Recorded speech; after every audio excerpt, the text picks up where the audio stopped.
その時に感じるギャップの凄さ。さっきまで話してた自分の性格とのギャップっていうのにめっちゃ食らっちゃったんだよね。お疲れ。Rap Your Japanese Podcast 第9弾 ?10 弾もうわかんない。めちゃくちゃやってきたね。とにかくこのポッドキャストでは俺が普段喋ってる日本語をちょっとゆっくりめのスピードで話していくポッドキャストね。ちょっと早くなっちゃうかもしんないけど、それもいい練習だと思って頑張ってついてきて。で、俺は絶対他のその日本語ポッドキャストとかで話してるような、皆さんこんにちは。私の名前はうんちです。とかそういう喋り方しないから、安心して。こっちにネイティブフレーズ、教科書で習えないようなフレーズとかを、スクリーンにこうやって出していくから、めちゃくちゃいい勉強になるから。これ見るだけでめちゃくちゃネイティブに近づけると思うから、ぜひ。あと今、7 Day Free Challenge っていう、俺の日本語レビュー道場でやってる無料で、受け取れるチャレンジがあるから、もし、俺のコミュニティ、このプログラム、もしずっと気になってるよとか、そういう風に思ってんなら、ごチェックしてみて。金かかんないから。無料で、お前のもう日本語に対するマインドと、タメ口、カジュアルジャパニーズの基礎を徹底的に教えるから。チェックしてみて。あと英語字幕ここら辺にCC ボタンあるから、これも結構時間かけて作ってるから、もし英語字幕必要だったら見てみて。早速ちょっと前振り長くなっちゃったんだけど、今日のテーマはもう俺ら全員に共通すること。いつもそうなんだけどね。いつもそういうテーマを選んで話してるんだけど、特にこれはめちゃくちゃ俺にとっても興味深いし、お前にとってもめっちゃ興味深いトピックだと思うんだけど、そのトピックは言語が性格を変えるっていうトピックについて、俺の経験、俺もともと子供の頃からバイリンガルってわけでもなかったし、高校卒業、大学入ってから、英語、だんだん喋れるようになってきて、今に至るから、その経験を踏まえて、この言語が性格を変えるっていうのを、お前と話したらなと思う。もし同じようなその経験とか、お前の意見も聞きたいから、それもちょっとコメントで教えて。まずさ、俺のストーリーから話していきたいんだけど、俺、英語喋れる前は、マジで普通の、マジで典型的な日本人。みんな典型的な日本人って言ったら、どういう人を思い浮かべる？海外とか行く経験をしてみて、俺の中での典型的な日本人は、周りに合わせる。で、あんま自己主張しない。で、ちょっと他の国よりシャイ。っていうのが、俺の中の典型的な日本人なんだけど、マジその典型的な日本人だったんだよね。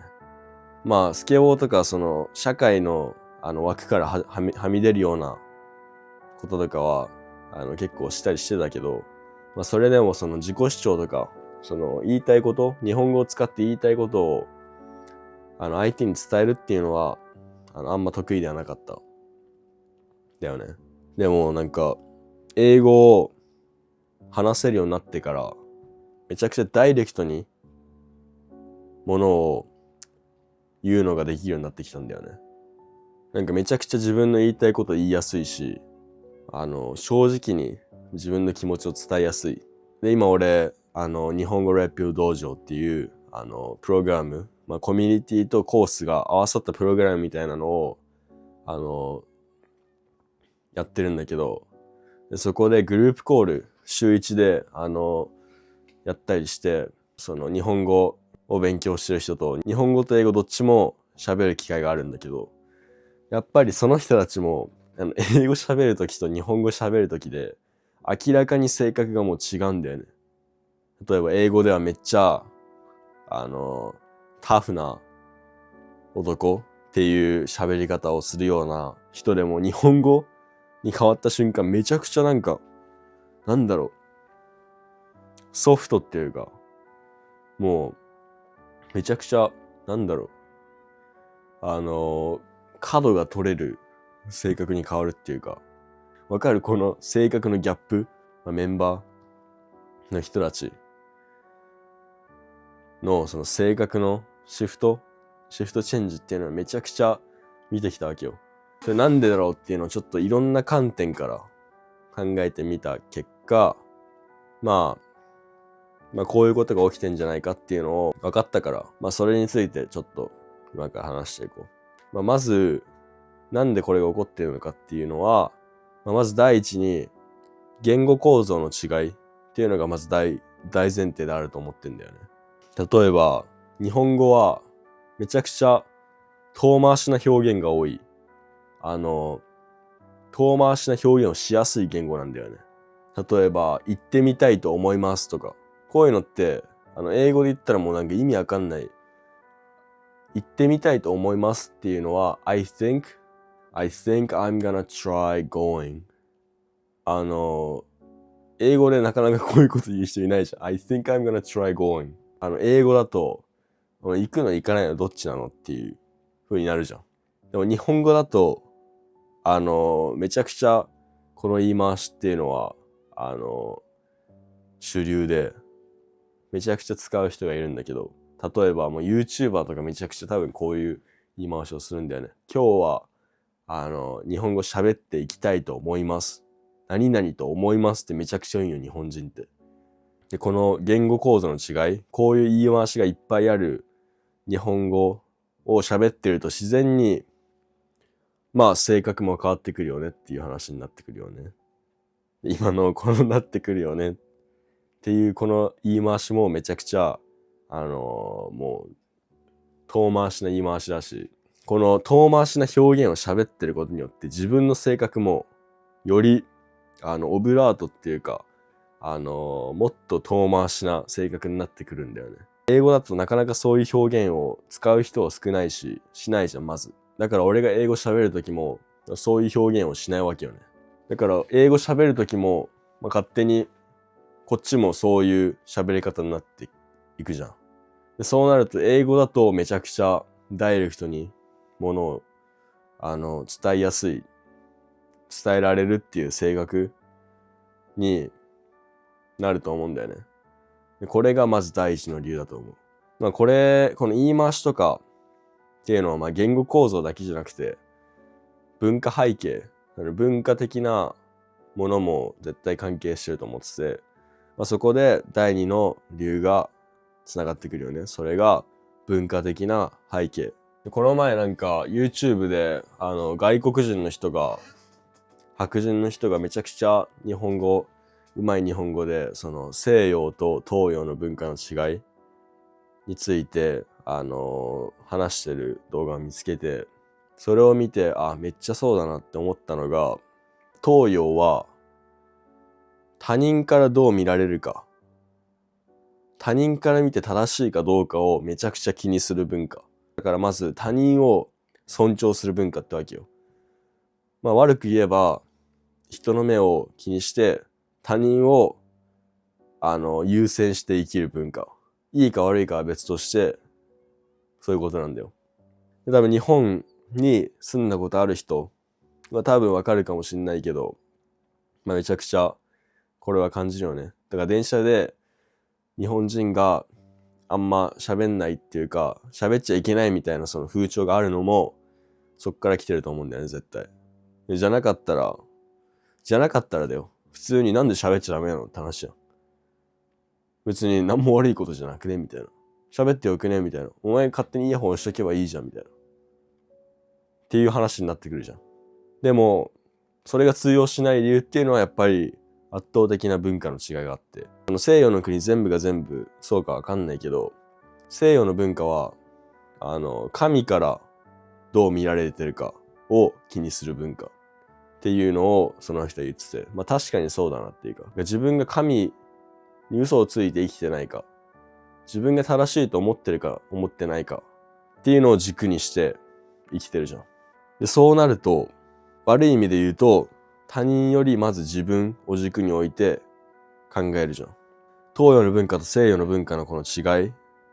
がこの言語の違い性格の違いっていうのを生み出してると思ってんだよね、絶対に。でこの東洋の文化、周りを気にする、他人軸で生きるっていう文化の中で、その言語を喋ってると、自然と多分そういう言い回しにもなってくるし、だからそういう言い回しがどんどん主流になっていくわけじゃん。だから、例えば外国人が日本語学びます。でそういう言い回しをいっぱい、学びます。学ぶことになるわけじゃん。こういう言い回しをしていると勝手に脳みそもそういう思考になってくるわけよね。この日本語喋ってるときは。逆に英語喋るときはそういう遠回しな言い回しっていう文化がないから、まあ自然とそういうダイレクトな言い回しっていうのが、まあ主流な言語になってくるわけじゃん。逆に俺が英語学んだときは、そういう言い回し、ネイティブがそう喋ってるから俺も真似するじゃん。で、そうなると勝手にそういう思考になってくるわけよね。英語を喋り続けてくると。この文化的背景っていうのも、その人の性格をめちゃくちゃ変えてると思うんだよね。別の言語を話すときの。詳しい例を挙げると、日本語だと、例えば誰かが明日パーティー来れるって聞いてきたらするんじゃん、俺に。俺はその時に、いや、明日はちょっと、これは英語に翻訳すると、いや、tomorrow is a little. いや、tomorrow is a little. はみたいな。どういうことってなるでしょ。俺が今ここで伝えたいのは、いや、ちょっと、I don't think I can tomorrow. っていうのを言ってるわけよ。この不完全な文章から読み取る能力っていうのが、この他人を思いやる、他人を尊重するっていう文化から来てると思ってるんだよね。文化の違いっていうのが、まあこの現象が起こってる、性格の違いが起こってる一つの大きな理由だと思うんだよね。まずとりあえず言語構造の違いっていうのがあると思ってて、でもその言語構造の違いってどっから来てるのってなったら文化構造っていうのが、まあ大きな要因だと俺は思ってて、もう一つこれでかいなって思うのはアクセント、ピッチ、イントネーション、これがめちゃくちゃ大きく違うなって思ってて、例えば日本語だと日本語だとこんなアップアンダウンはしないじゃん。アップアンダウンはしないじゃん、日本語は。日本語はだいたいフラットじゃん、こうやって。まあ英語だとさ、I'm recording a YouTube podcast right now and it feels so freaking nice to be able to work on my purpose, work on my mission, like work on my mission. 英語だとさ、めちゃくちゃ、もうイントネーション、アップアンダウンがすごいじゃん。like up and down, otherwise you're gonna be like this. You know, it's not nice language to hear. It's not easy to understand, right? It's not easy to understand, right? 今話してて、やっぱり思ったのが、このアクセントの違いが、この感情、喋ってる時の感情に違いを作ってるっていうのをマジで思うんだよね。まあ、日本語喋ってる時の方が、めちゃくちゃ安定っていうか、心電図みたいな感じだったとしたら、もうずーっとこういう感じ、感情。もちろんあるよ、このアップンダウンも。より平常な感情を感じる、俺は。日本語喋ってる時。でも英語を喋ると、このアクセントにつられて、リズム、感情がリズムに乗ってくるよ、こうやって。わかるかな？多分、英語ネイティブの人には多分、わかんないのかな？まあ、逆に、日本語喋ってるとわかると思うんだけど、これ日本語喋ってる時の気持ちっていうのは、そのアクセントとかイントネーションの違いが、その性格が違うように思わせてるのかなっていう。これも一つの理由かなっていうのは、もう俺なりに考えて思ったんだよね。でこの3つが、まあ、とりあえず一番大きな要因かな。まあ、結局言語構造の違いに収まるんだけど、全部。言語構造の違いって何から来てるのって考えたら文化の違いになるわけよね。でもその言語構造の違いの中でも、そのアクセント、ピッチ、イントネーションの違いっていうのも、その性格の違いを起こしてる、まあ一つの原因なんじゃないかなっていうのは思ったね。そう、この動画作る前にちょっといろいろ調べてたんだけど、面白い研究見つけて、その面白い研究っていうのが、日本語と英語を話せるバイリンガルに同じ質問を英語と日本語で聞いていくっていうその研究で、それでめちゃくちゃやっぱそうなんだって思ったのが、英語と日本語で全然違う答えが返ってきたらしいの。その質問が自分の将来の夢をめぐって家族と揉め事になったらっていう質問に対して、このバイリンガルの人は日本語で聞かれた時には、それは本当に深刻って答えたらしいの。でも英語で聞かれた時は、She said, I do whatever I want. The gap is insane. わかる？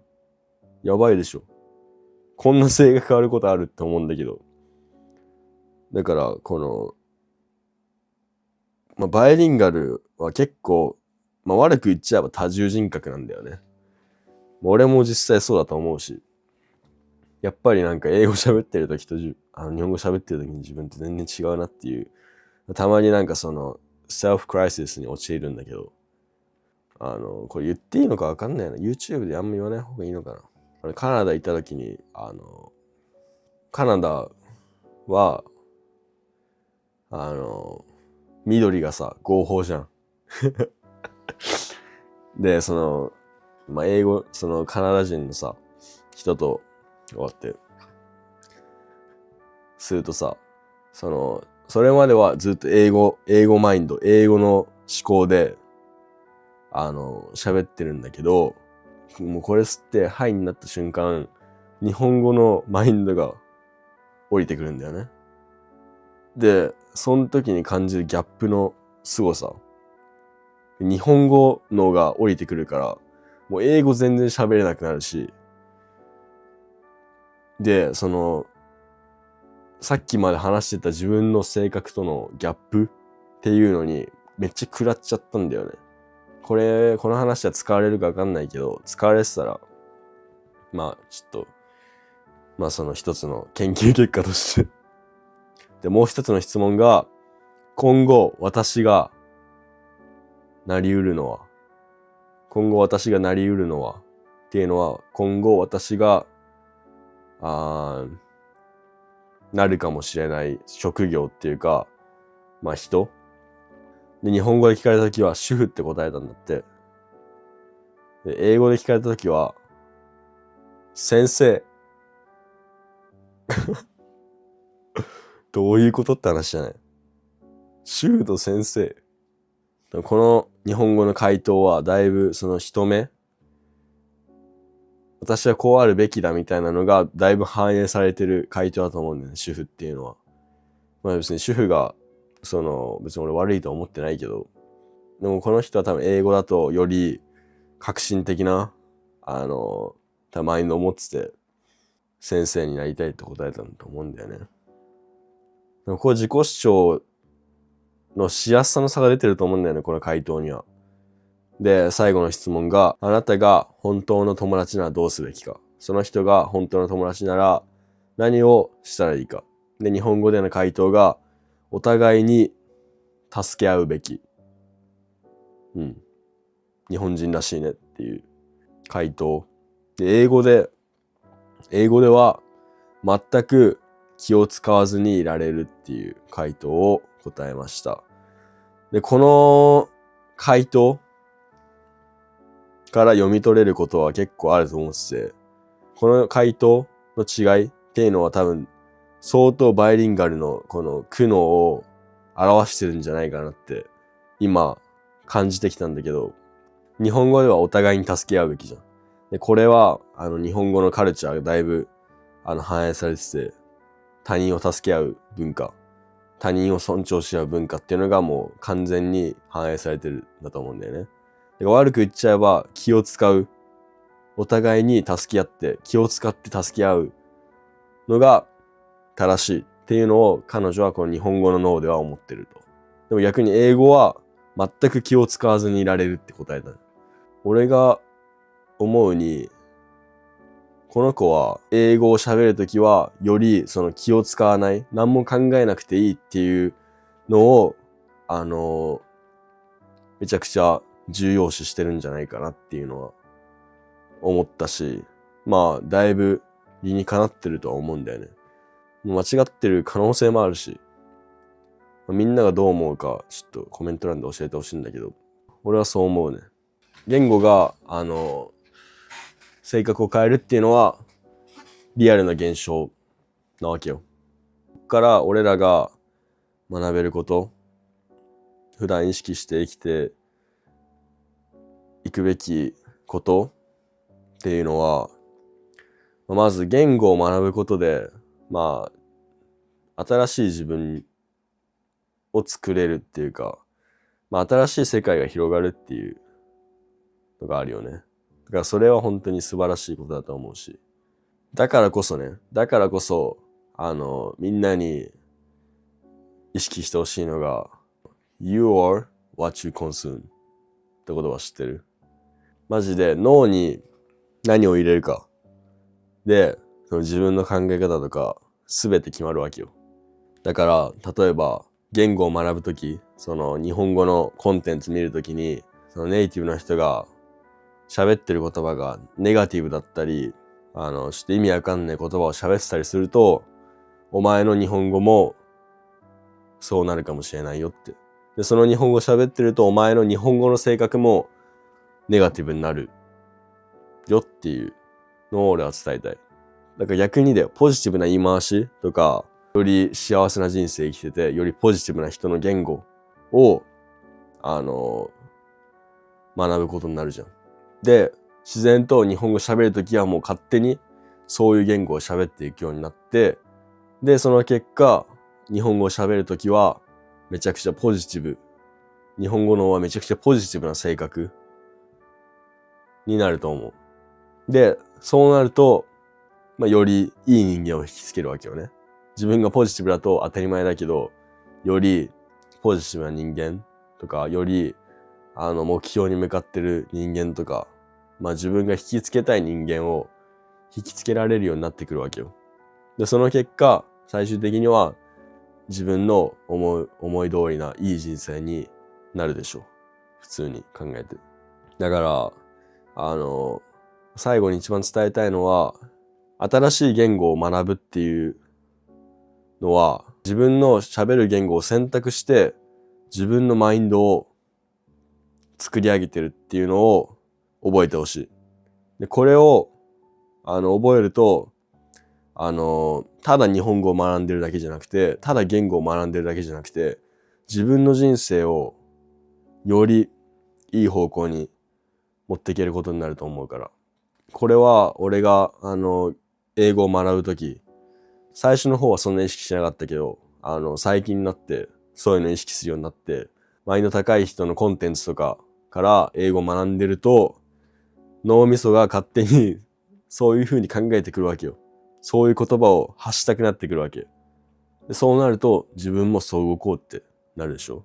で、そう動くと、それに見合ったものを自分は引きつけるわけよ。俺らが今してることは言語を学んでるだけじゃないよ。今俺らは人生のポテンシャルを拡大してるから。俺を見つけたからには、これ覚えておいてほしい。もっと俺からカジュアルな日本語を学びたい。もしそういう願いがあるなら、日本語ラップ道場参加してみて。今は、7 day free challenge っていうのがあって、この7 day challenge 参加すれば、だいぶマインドと、日本語に対するマインドと、だいぶいいタメ口の基礎ができると思うから、もし興味あったら、参加してみて。無料だから。あと、こういうポッドキャストもどんどんやっていくから、もし、なんか話してほしいこととかあったら、コメント欄で教えて。マジで俺これ、一番楽しいわ。正直に言うけど、英語でコンテンツ作るのって結構難しいよね。楽しいけどね。俺のためにもなってるし。よりなんか気軽にこうやって喋れるから、めちゃくちゃ俺も、この、ポッドキャストシリーズは、俺の中でもお気に入りだから、もし続けてほしかったら高評価とコメントで何話してほしいか教えて。じゃあまた次の動画で会おう。お疲れ。